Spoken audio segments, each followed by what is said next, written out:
Welcome সকলকে। আজকে আমরা আলোচনা করব ক্লাস 3 এর অন্য একটি স্কুলের অঙ্ক প্রশ্ন নিয়ে। 2025 সালেরই থাকবে সেটা। এবং আমরা সবাই জানি মোটামুটি প্রায় বেশিরভাগ স্কুলে পরীক্ষা শুরু হয়ে গেছে। তোমরাও তোমাদের স্কুলে পরীক্ষা ভালো করে দিচ্ছ। তো আমরা যাদের স্কুলে এখনো অঙ্ক পরীক্ষা হয়নি তারা এই প্রশ্নটা দেখে নিতে পারো। এরকম টাইপের প্রশ্ন তোমাদের স্কুলেও হতে পারে। এই প্রশ্নটা একটুখানি সহজ আছে, তো এই সহজ প্রশ্ন দেখে নাও। তোমরা একটুখানি আশা করবে এর থেকে কঠিনই আসতে পারে, তবুও এটা আমরা একটু প্র্যাকটিস করে রাখি। প্রথম পর্যায়ক্রমিক মূল্যায়ন মানে প্রথম পরীক্ষা, তৃতীয় শ্রেণী আমাদের গণিত বিষয় আমরা লিখব। এইখানে আমাদের শিক্ষার্থীর নাম লিখে নেবে। তো তারপরে আসবো আমরা আমাদের মূল প্রশ্ন। মূল প্রশ্ন আমাদের এখান থেকে শুরু হচ্ছে।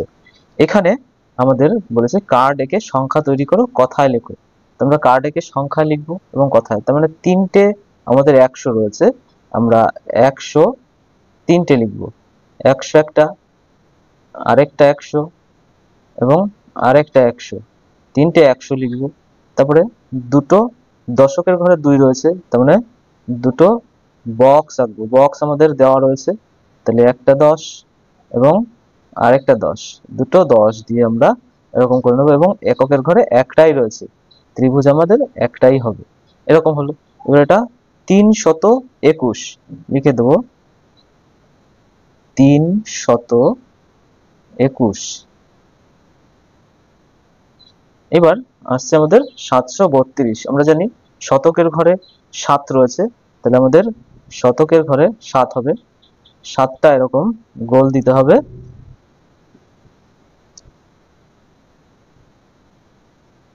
7টা 100 লিখে দেবো প্রত্যেকটায়।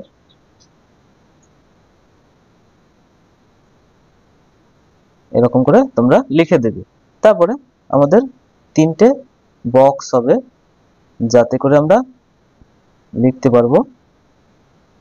দশকের ঘরে 3 রয়েছে, 10 10 10, মানে তিনটে 10 মিলে আমাদের 30 হলো। এবং দুটো এককের ঘরের জন্য দুটো ত্রিভুজ লাগবে। তাহলে আমরা এবার লিখে দেবো 732। 732 এই ঘরটায় এরকম লিখে দিলে তোমরা নাম্বার পেয়ে যাবে। তারপরে আছে 602, তার মানে এককের ঘরে, এই শতকের ঘরে আমাদের 6টা থাকবে।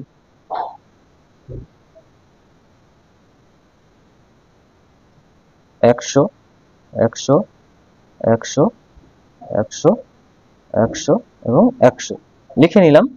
দশকের ঘরে দেখো 0 রয়েছে, আমাদের বক্স তো হবে কিন্তু ফাঁকা থাকবে।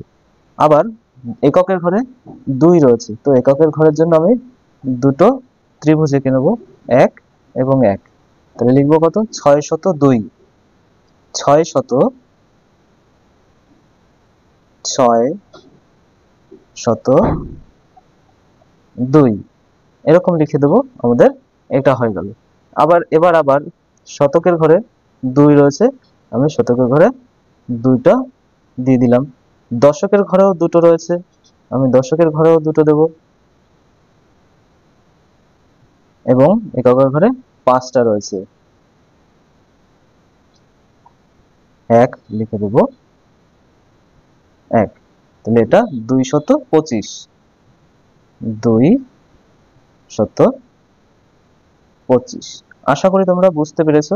এই অঙ্ক তোমাদের একটা হলেও আসবে পরীক্ষায়। তারপরে চলে আসছি আমাদের ফাঁকা ঘরে সংখ্যা লেখো। আমাদের এখান থেকে বুঝে নিতে হবে ফাঁকা ঘরে কোন সংখ্যা বসতে পারে। দেখো প্রথমে 319, 320, তারপরে 321, তাহলে 320। তারপরে 207, 208, 209। এবার আমাদের যেটা বড় অথবা ছোট, গ্রেটার দেন লেস দেন চিহ্ন দিয়ে আমাদের এটা বোঝাতে হবে। 378 এবং 387, আমরা দেখো 3 3 মিল আছে। এখানে দশকের ঘরে 7 রয়েছে, দশকের ঘরে 8 রয়েছে, তাহলে এটা বড়। এটা যখন বড় তাহলে আমাদের চিহ্ন এরকম দিতে হবে। এইবার তারপরে এটা 807, এককের ঘরে দশক এবং শতকের ঘরে আমাদের মিল আছে, কিন্তু এককের ঘরে এটা বড়, অতএব এটাই বড়, তাহলে আমাদের এটা এই দিকে হবে। এরকম করে এটাও তোমরা করে নেবে। তারপরে আসছে আমাদের পরের পৃষ্ঠার অঙ্ক। পরের পৃষ্ঠার অঙ্ক বলা আছে যোগ করো। তো যোগ করলে আমাদের যা হবে সেই অনুযায়ী পাতাতে হবে। যোগ, আর এই দুটো যোগ রয়েছে আমাদের।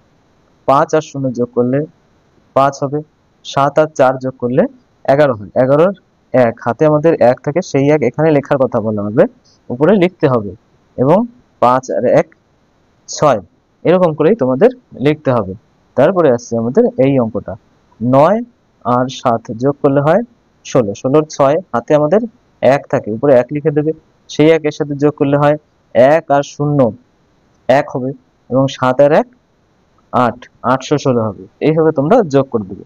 এবার আসছে আমাদের বিয়োগ করো। বিয়োগ করাতে দেখা যাচ্ছে যে আমাদের এখানেও কত জায়গায় হাতে রেখে অঙ্ক করতে হবে। 7 আছে, এটাকে আমাদের 13 ধরে নিতে হবে। 13 ধরে নিতে হয় কারণ উপরে ছোট থাকলে সবসময় আমাদের উপরে একটা দশক ধরে নিয়ে করতে হয়। সেই আমরা 13 ধরে নিচ্ছি। 7 থেকে 13 পর্যন্ত গুনলে আমরা পাই 6। হাতে আমাদের 1 থাকলো, মানে এই হাতে থাকাটা 1 হাতে থাকা বলা হয় না, 1 আমরা ধার করেছি, সেই 1 এর সাথে যোগ করতে হয়, 8 হয়ে গেল। 8 এর থেকে আমাদের 12 পর্যন্ত গুনতে হবে, এটাকেও আমরা কিন্তু একটা এক্সট্রা ধরে নিচ্ছি। তাহলে 8 এর থেকে আমরা 12 পর্যন্ত গুনলে হবে 4, হাতে আবার 1 রয়েছে, মানে আমরা ওই একটা ধার করে নিয়েছি, সেই একটা এর সাথে যোগ হবে। 2 আর 1 3, 3 থেকে আমরা 6 অব্দি যদি গুনি তাহলে হয় আমাদের 3, এরকম উত্তর হবে। আবার আসছে আমাদের এই অঙ্কটা, এই অঙ্কটা আমরা দেখতে পাচ্ছি 9 আছে, এর থেকে আমরা 16 ধরে নেব। 6টা যেহেতু 9 এর থেকে ছোট, এটার থেকে উপরেটা যদি ছোট হয় তাহলে এটাকে আমাদের 16 ধরে নিতে হবে। মনে মনে 16 ধরা মানে আমাদের একটা আমাদের এক্সট্রা লিখতে হচ্ছে, এটাকে হাতে ধরা বলে না, এটাকে আমাদের বলা হয় যে আমরা ধরে নিলাম 16। তাহলে 9 থেকে 16 পর্যন্ত গুনলে আমাদের হয় 7, হাতে থাকে 1, ওই 1 আমাদের এখানে যোগ করতে হবে এটা, তাহলে তখন হয়ে যাবে 6। এটাকে মনে মনে 6 ধরে আমরা 15 পর্যন্ত গুনবো, কারণ এটা যদি 6 হয়ে যায় এটা তখন ছোট হয়ে যাচ্ছে, যেহেতু এটা 5, তাই আমাকে ছোটটা হলে আমাদের 15 ধরতে হবে। সেখানেও 1 আমাদের ধার করতে হয়েছে, তাহলে সেখান থেকে 6 থেকে আমি 15 পর্যন্ত গুনলে হয় 9। হাতে আমাদের ওই 1 ধরে নিয়েছিলাম, সেই 1 এর সাথে যোগ হবে, হয়ে যাবে 2। 2 থেকে 5 অব্দি গুনলাম, যেহেতু এটা বড় এখানে আর আমরা 15 ধরবো না, এটা 5 অব্দি গুনবো, 3 হবে, আমাদের হয়ে গেল। তারপরে এসছে 4-এর ঘরে নামতা লেখো। নামতা সাধারণত পরীক্ষায় আসবে না, তবু এই স্কুলটা এসেছে, আমরা একটুখানি করে নেব। কি করে নামতা লিখবো? 4 প্রত্যেকটা ঘরে লিখে নেব।